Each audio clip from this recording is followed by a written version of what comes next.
সবচাইতে নিকৃষ্ট মানুষের তালিকায় নাম এসেছে হাসিনা। 16 কোটি মানুষের জননী প্রধানমন্ত্রী শেখ হাসিনা যে স্বপ্ন দেখেছে এটা বাস্তবায়নের জন্য যে কাজ করবে না, সে যে দলের লোক হয় হোক, ও জাহান্নামে যাবে। ফতোয়া আমি দেইনি, কোরআন শরীফ। খানকির ফুলার কথা শুনে আজকে আমি আওয়ামী লীগ করি, কারণ এরাই বলেছে যে 16 কোটি মানুষের জননী জননেত্রী শেখ হাসিনা এর কথা বাস্তবায়ন যে না করবে সে জাহান্নামী।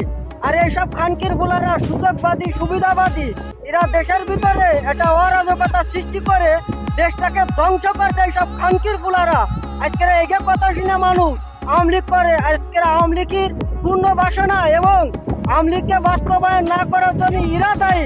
আর এগে কথা শুনে আজকের যারা জাহান্নামে যাবে এরা তার জন্য দায়ী। এরা থেকে এমন খানকির ফুলা দমুহ সাপ, এরা যে জায়গা যাবে সেই জায়গায় মানুষকে ধ্বংসন করবে।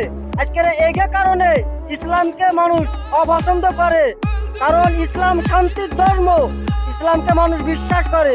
আজকে এগে কারণে মানুষ একটা অরাজকতা এবং ইসলামের প্রতি মানুষের ক্ষোভ।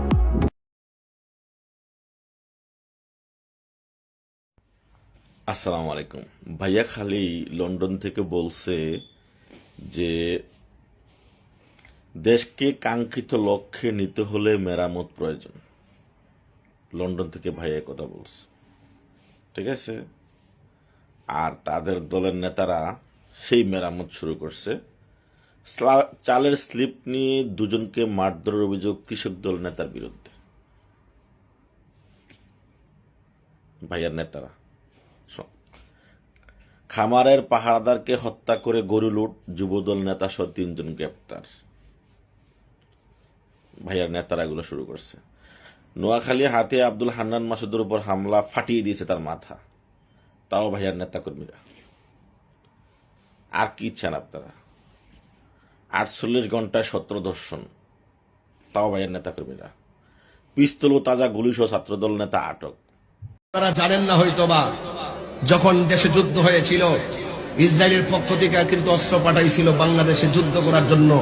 বঙ্গবন্ধু তাদের সেই অস্ত্র রাখে নাই, বলছে যে না, তোদের অস্ত্র রাখবো না। আবার যখন বাংলাদেশ স্বাধীন হয়েছিল তখন তাদের বাংলাদেশকে তারা স্বীকৃতি দিয়েছিল। বঙ্গবন্ধু তাদের স্বীকৃতিকে প্রত্যাখ্যান করে বলছিল তোরা তো রাষ্ট্রই না।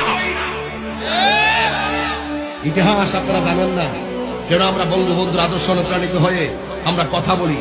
যদি রাজনীতি শিখতে চাও বঙ্গবন্ধুর 1971 সালকে গবেষণা করে রাজনীতি শিখতে পারবে না।